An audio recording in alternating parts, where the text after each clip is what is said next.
Sheila. Hey, Shira. I'm really glad we made time to connect. I think we talk about a lot of these topics offline, and we haven't really had a chance to dive into mass adoption, what it means, why it matters, how we get there, and the kind of lack of creative clarity about those questions. But before we dive into the meat of it, I think it would be great for you to share who you are, not just your title, but just a few words about who you are. And then I'd ask you to actually share why you're here in the blockchain space from a kind of core vision. Like, what about your vision for the world aligns with your hopes for what this technology could do? Yeah, well, thanks for asking it that way. So I'm Sheila Warren. By title, I am the head of blockchain digital assets and data at the World Economic Forum, and I work out of our San Francisco office. I am a civic tech junkie. I'm a lawyer by training. I've thought a lot about equity and social justice in various different contexts, but I also spent some time at a Wall Street law firm and working with big banks and hedge funds and others. So which all kind of relate to why I am so remain so deeply excited about blockchain technology. And for me, what's so exciting is that over the course of my career, I have had the privilege of sitting within and adjacent to many different institutions, very powerful institutions in many cases. And I have seen firsthand how many of those institutions don't actually serve society as much as, they serve a small segment of society. And in many cases, they actively are a disservice to many members of society. And to me, what I think blockchain represents as a philosophy, if we will, is an opportunity for us to think hard and do a lot of self-examination of some of our systems, particularly those that we know are not serving big swaths of the population, and to really think about how we can do better. And I think the very nature of this technology lends itself to that kind of assessment and examination, as long as we're open to it. Wonderful. Thank you, Sheila. And if it wasn't communicated earlier, I'm Shira Frank. I'm the CEO of Made in Global. We work on global user research, and I'm based in Boulder, Colorado. And these are paintings from all of my grandmothers. So Sheila, you started to talk about a bit of the why and a bit of the difference and the distinction. And you mentioned institutions and their relationship to people and to society, and maybe the possibility to change that. I'm curious if there are other ways in which you think this technology might be historic, or if you think that is kind of the pinnacle of the opportunity that we should be focused around, or if there are any other pieces that make this technology perhaps different. And I'll share one thing that I notice, which isn't about the technology itself, but it's actually about the fact that it is emerging, that it's a systemic technology, and that it's a financial technology. So the particular systems that this technology is playing on are unique, and the timing of that is unique in the fact that we haven't had infrastructural financial change, say, at a moment when women and people of color had a modicum of access to education or a modicum of access to power. And so some of what I think the historic opportunity personally for me is that keeps me coming isn't just all the amazing, and there are amazing new things that are possible with the technology itself. But that's not what I think is the most extraordinary when we're looking at historic arcs of civilizational change. I think what's extraordinary is the fact that we have an opportunity to put DNA level, architecture level changes into a new kind of layer and a new infrastructure and architecture of society. So yeah, I'm curious your thoughts on that, but also if there's anything else. Yeah, I think that's exactly right. And I think that in many cases, what has technology done? It's digitized things that were already happening. It's codified existing systems of power, right? Which, don't get me wrong, there are a lot of benefits to that. I don't in any way, I'm not sneezing at that or sneering at that. However, this technology, it is different. It just really is different. And as you know, we are at a time when there is more access, when there are, again, we're still leaving out, don't get me wrong, huge swaths of people. but we certainly have a more inclusive ecosystem than we've had in the past. And when you look at previous industrial revolutions, who were they led by? They were led by, those who were colonizers, conquerors, etc. And we are in a different time in many ways, where there is an opportunity for some of the voices in our society that have traditionally been marginalized in every other major transformation that we've seen over the course of human history to actually be embedded in the way that we layer this technology into our policy stack. So this is where, I focus, and I know you have a tremendous amount of interest in this area as well in the work that you do, which is thinking about the policy levers that need to accompany or accommodate this technology, right? Because again, we're not changing human behavior here. What we can do is help channel and structure and set up systems that are going to mitigate risks in ways we couldn't really do before and amplify benefits. And in my mind, that is the major opportunity that we really have to be careful not to miss. Phenomenal. No, I think we could talk about that for a long time.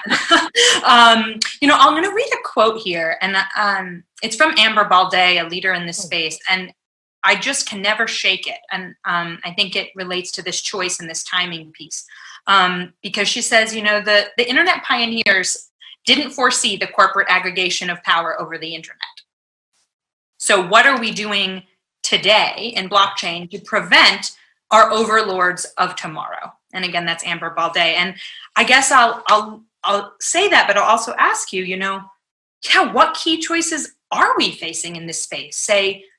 At this time, we're not at year 1 of the evolution of this technology, but we're also not at year 30, right? It's not mass adopted. We're talking here about mass adoption, and we'll get to the details of that. But what are the choices facing us right now, that will ensure that the ecosystem moves forward to take advantage of these opportunities that we're talking about? What should we be paying attention to? What choices do we need to be thinking about? Yeah. Well, some of this, are concepts that we attempted to lay down in the Presidio principles. And so just a quick refresh on those, or that our Global Blockchain Council, of which Amber is actually a member, and she and Clover have signed on to those principles. We're very grateful for that and for the support of many to help pull that together. They're really kind of aiming to set a North Star for how do we think about not just user rights or user-centric design, but really about systems that are incorporating the things that we've been talking about here today. And how do we do that? Well, I think it's beyond just diversity, equity, and inclusion and hiring practices, which gets a lot of airtime in technology and in technology systems. I think that is important. But I think even beyond that, we have to really be in this very agile state. We really need to be constantly reevaluating who are we including, who are we excluding, who's in the room, who's being left out. For whom is this what we're designing irrelevant, useless, harmful, like all these questions. And we need to be doing this, again, this tremendous amount of self-reflection on an ongoing basis. It's not something you can kind of box check and say, okay, we're kind of QAing our design process or we're QAing our community. Community curation and build is it's just so hard. It's exhausting work and it never ends. It just never ends. So in my mind, to answer your question a little bit more concretely, I think that we have to be examining the communities that we are engaging with when we think about product market fit. A lot of times we build for the easiest. We're trying to go fast. I understand that. We have responsibilities to investors and to others in the ecosystem. We have to deliver. We have to land something quickly, right? And a lot of times that leads us down the path of the lowest hanging fruit. Well, who are the lowest hanging fruit? Those who already have access, those who are savvy, this kinds of things. But we have to kind of at a minimum, lay a breadcrumb trail to where we're going to go when it comes time to think about how we're going to make our product more accessible and which communities we've kind of just kicked out of our tents, at the beginning that we never really bothered to bring back in. Yeah, that's phenomenal. One way I talk about it, which I think is similar, but I'm curious your thoughts, are that just in the simplest terms, that we do have novel business models that are emerging right now, and we do have some novel data models that are emerging, and I think the internet had those as well. Mm-hmm. What they didn't change or what they did not make novel were the human models that those business and data models circled around or stacked on top of or built on. And I would say essentially the human model that was built on was one of extraction. Humans are things that we can extract value from. And so one of the questions that I think, speaking of the choices maybe we're facing, or the questions in the year ahead, say at this pivotal point for kind of the evolution of the ecosystem, for me would be, well, if we're not putting a human model of extraction into our novel new data and business models and these new financial, systems we're building, what is our human model? And how do we discover something that isn't extraction? And is it a agency-based model? Is it something else? I think those are key questions, and it's kind of like at the stack level, not build things and then later work, like you're saying, with people. It's literally in the architecture phase. That's exactly right. And creating new models. So we call this the forum. We kind of have this notion of stakeholder capitalism versus this extractive shareholder model. What if we actually thought about every part of the stakeholder ecosystem and define that actually quite broadly, not just from your producers and consumers, but actually thinking broadly about internalizing some of your externalities, right? Like actually kind of making them visible and compensating in some ways, thinking about the global public commons, thinking about environmental, all these different kinds of questions that could come into play. I think it's something that's really important to us. And the way I think about it very concretely is, what are we doing to equitably apportion risk and reward? Because right now we have a very clear reward model. We know where all of that flows. We know when a stimulus comes in, who is the first person that's paid out, right? We know this, we can observe this. It's a very clear phenomenon. Even our reporting, some of our reporting forms accommodate that model. And similarly, we know that a lot of the risks, there's a lot of discussion happening in the space right now, both on the blockchain side and data side, about the fact that the test bed for a lot of innovation are vulnerable populations. Those who can't provide meaningful consent, who are being experimented upon. And it's really, it's a big problem, right? It's a big problem in many spaces, including the blockchain space, even though we don't talk about it as much, we kind of put it under the rug. How do we ensure that the risks are, again, being equitably apportioned, that there is some collective ownership of those risks, and we're not just shoving, certain people into the category of those experimented upon, and others into the category of, reward gainers. So it's, all of these things can be done better than we've done in the past. And we have an opportunity, again, with this technology and what it enables from just a peer-to-peer perspective to actually do better. So if we were to really step back and be really honest and candid, what's blocking us from doing better? What are the things standing in the way, whether they are ideas or structures or particular people or cultural norms? I mean, whatever feels like as you're advancing, and we'll talk more about all the things you're advancing, but you mentioned the Presidio principles, you mentioned apportioning risk, you have this clarity of where attention needs to go, but what's standing in the way that we need to be thoughtful about? Yeah, some of it's fear. I think there is fear of making big transformative change. People default to incremental change because it feels comfortable. They feel like within their own risk calculation, they're making a tremendous change. And we respect that. You need to be people where they are to some extent. Some of this is just incumbent resistance. Some of it's inertia. And some of it, I think, is a failure on the part of blockchain ecosystem to actually make the case. We bear some responsibility. It's not just that we're here with this thing that everyone's ready to buy. We have this great product that's going to sell. We have to be respectful of the fact that this technology has gone up and down. It's gone through cycles of hype. There's been a lot of nonsense and garbage, that wasted a lot of resources. And there's a skepticism about that is a lot better. And certainly, I think those of us who remain in this space are very grateful to have seen the exit of some of these kind of sham, projects or even fraudulent projects in some cases. But that has an impact, and so we do need to do a good job of marketing the opportunity in ways that I don't think that we are doing effectively. And that's not going to come from people taking a very politically anarchist approach to this, because that's not heard by those who are currently sitting in positions of power for reasons that I hope are pretty obvious. And so I think there's a nuance to the messaging. And part of what I and the team have tried to do since I came to the forum is create almost a journey for a lot of people in positions of power and people who are not technologists themselves and don't make any claim to be and don't want to or need to be. We shouldn't need them to understand the inner workings of the technology to understand its benefit. So we've tried very hard to be a very practical voice so that we can become a trusted and objective voice on this technology and what it can do, and slowly create this journey to understanding that there is room for a lot of different offerings here.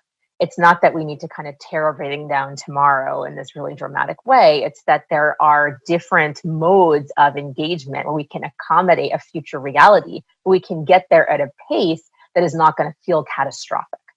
And I think that, what is that pace? I mean, look, that's, there's all kinds of people who study the course of human history more than I have, who could give us a better sense. But I do think it's important to accommodate and acknowledge some of these realities. Yeah.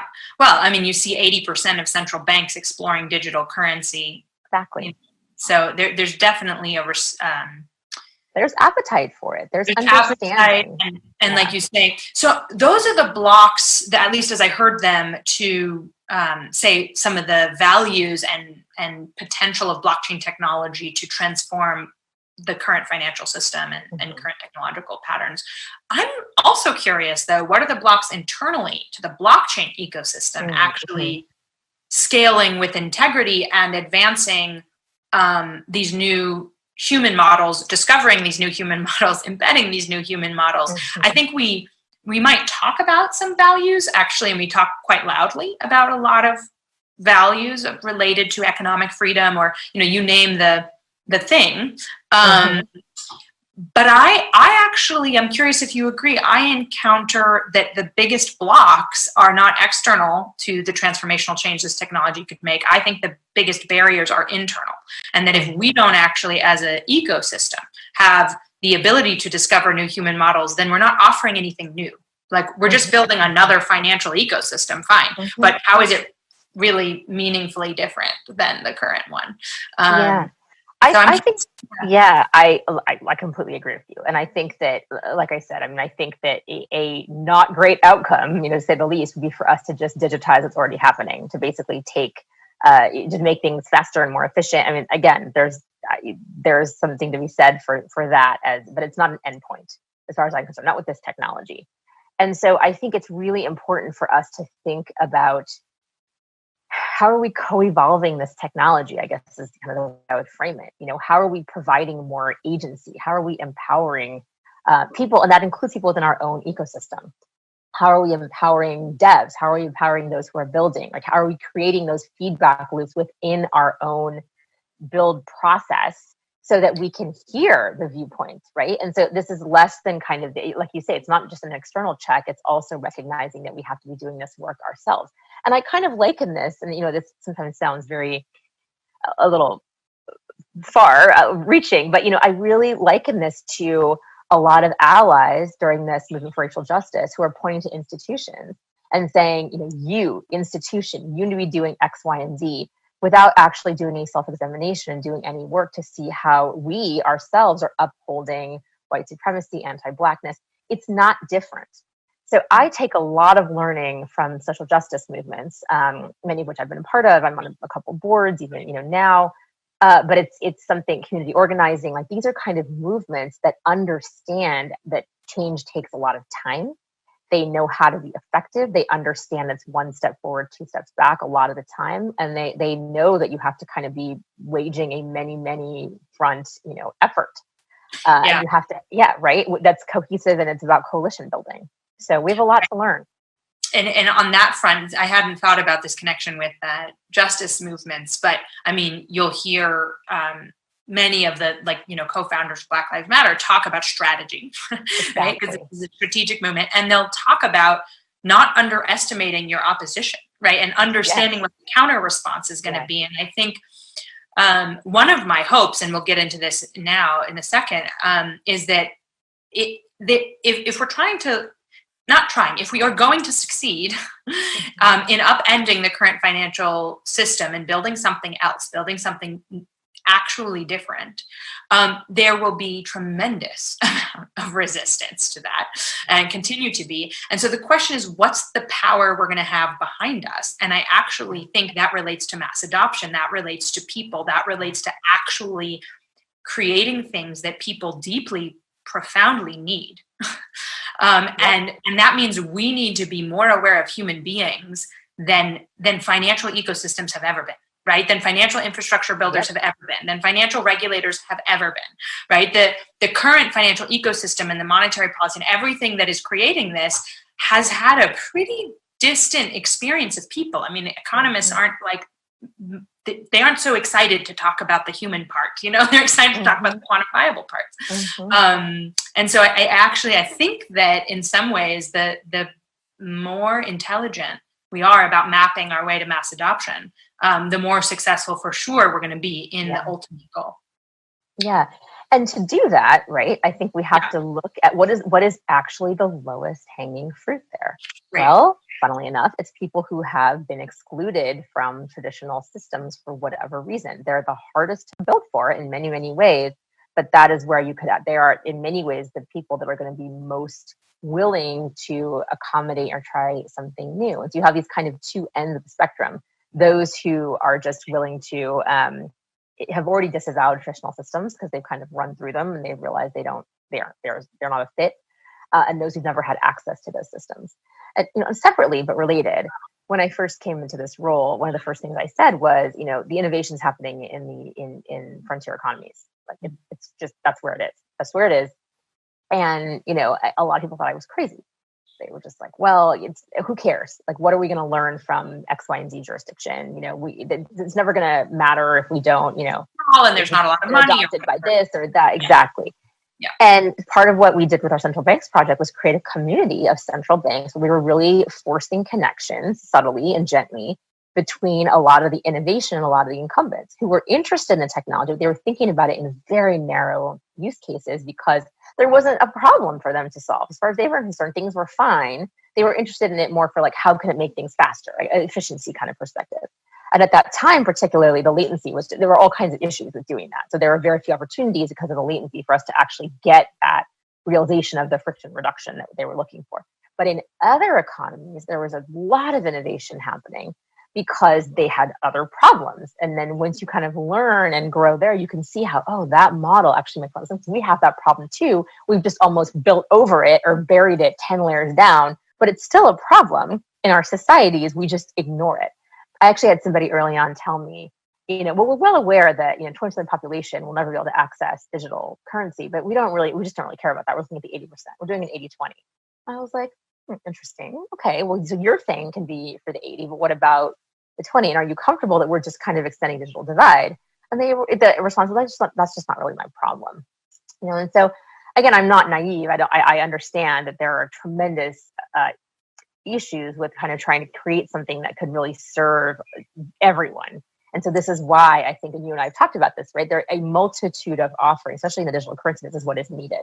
CBDC has a role, crypto has a role, stablecoin has a role, various kinds of stablecoin have a role, various kinds of issuance CBDC have a role, and they're playing a different role. And so the idea that there's going to be this revolution where everything moves to one different model, in my mind, it just doesn't accommodate, like you say, the human element just doesn't come into play there.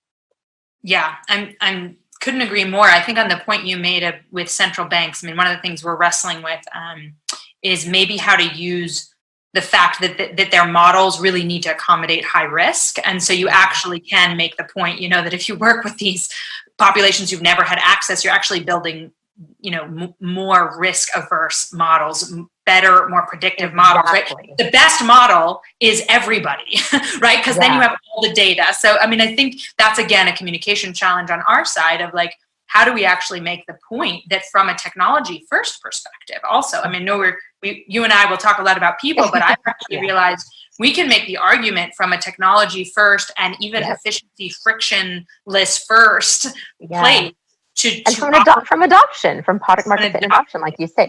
What I'm finding so fascinating about right now, Shira, is that, we've had this revolution, I think, in how we see public health. And now people understand something that we always should have known, which is we are only as healthy a society as our most vulnerable members, right? The virus doesn't care. It doesn't care how much money you make or where you live or whatever, right? What we are failing to see is that our financial system is actually in many ways equally precarious. It depends on the lens that you're taking. And we don't yet understand that financial security is to some extent predicated upon all the different actions of society having access, right? So and it's not just access to capital, but access to stability. And so the system's more interconnected. The catastrophic level of risk from not knowing those pieces is even worse. So if you're not plugging those people in, then you're actually not aware of what's exactly. Yeah, And we're seeing it, and so I'm waiting for that to happen in our financial system. We're seeing it in public health. We're seeing it in our judicial system. We're seeing it in our, our civic life, and we're getting there. I hope that we don't have to have some kind of precipitating crisis that gets us to like take off the blinders. But well, I mean, that's probably what it is. Another financial crisis, I should say. It's coming, right? So I'm sure it is. Many financial crises. We're kind of in it. We're kind of in it. One. Yeah. But I think a part of, and we only have a few minutes left, but I think a part of why we, wanted to start this conversation and have this conversation with the audience, continuing on Twitter or wherever else we dialogue around this, is that we actually do have a lot of power in building and architecting the new systems so that we prevent catastrophic risks. And I'm curious, people talk, I mean, mass adoption is such a buzzword in this space. I find that very few people actually talk about what it is or why it matters. I know for me, I think one thing's very clear for me, and I'm curious if you agree or just the audience, because this is financial infrastructure technology, I do not believe we will see a silver bullet killer app formation on the road to migration. I think this is not a hockey stick type of analysis. And I think that's what a lot of technologists have in mind when they think mass adoption. We've been, we all see these charts. I think mass adoption is a system, has to require a systemic approach. And so I'm curious, I know you guys, not just the Presidio principles, but you've also thought about some other pieces. Are there any systemic pieces that to you are essential on the road to mass adoption, or the map of what mass adoption will look like? Yeah. I agree with you that everyone waiting for, the Google, Uber, whatever, I agree. I don't see it that way. I think if you look at maybe like a protocol level, I think is where people are kind of putting the play. That's interesting to me. I do think that you can kind of see where things are being built and where they're not, but we're still early. We're still pretty early in terms of what is going to be the killer protocol, right? And people have their very strong views on that, so I'm not even going to go there anymore. But in terms of the app layer, I mean, I think you're right. It's kind of what I said earlier, like in digital currency, for example. I think that there are a multitude of offerings that are going to kind of take off. And I think what's going to happen, what I hope, is that there will be enough coalition building within the ecosystem that transformation will be in any kind of one narrow swim lane. It'll be incremental-ish, but then as taken as a whole, it will be hugely revolutionary. That's how I see this kind of playing out. And I think we're seeing that with identity. We're seeing it with the supply chain work that's happening in different places and different applications there, certainly in fintech.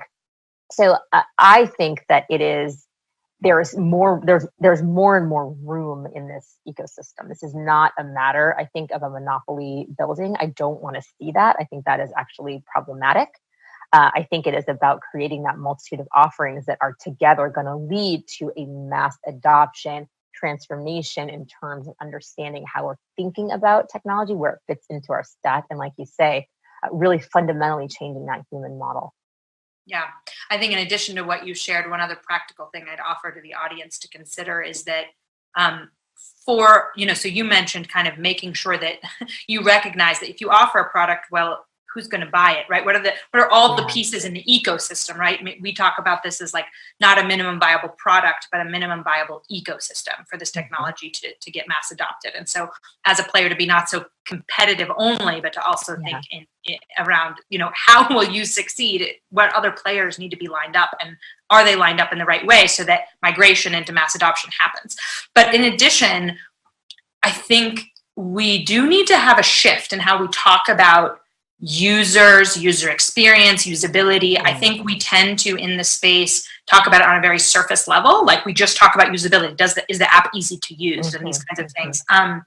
I think for the human models that we're talking about to actually be developed and put into the data and business models and architected to make them successful, needs to be a C-suite level strategic choice.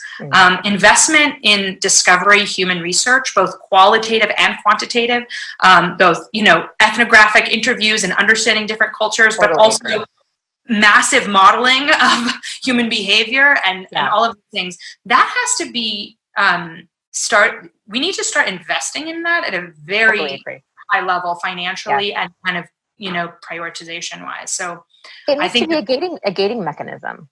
one of the things I wrote an op-ed recently, and one of the things I asked in that was like, where do these principles show up in your, are they a gating? Are they an actual legitimate gating function? Because if they're not, then they are by definition kind of a box checking exercise.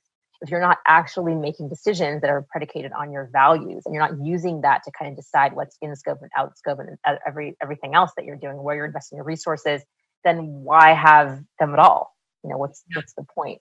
And how do you create that accountability? I think it's something that is an ongoing thing that we try to sort of do with the Presidio principles. But yeah, I think your point is exactly right. It's at all levels of an organization, all levels of an ecosystem. And I love that idea of a minimum viable ecosystem in order to engender mass adoption and to think about it as a systems change, not just my product will then have a monopoly on this in this area and be the only one doing this thing, because that I agree with you. I don't see how that being how it's going to play out. Fantastic. Well, Sheila, we could continue on, and we will. We will in public and in private, and we invite you to join us. There's a lot we didn't get to, and we'd love to hear from you, your thoughts on what actually is the path to mass adoption, what is nobody talking about that they ought to be, and how do we approach the choices that we're facing with a lot of humility and integrity in order to make sure we really actually create something new in our future financial ecosystem. Anything you want to add, Sheila, as a thank you to our audience? Yeah, just thank you all for viewing. We'd love to connect online, on Twitter, on social media. We'd love to have this conversation and open this up to a bigger audience. So we welcome your thoughts. Great. Thank you. Take care.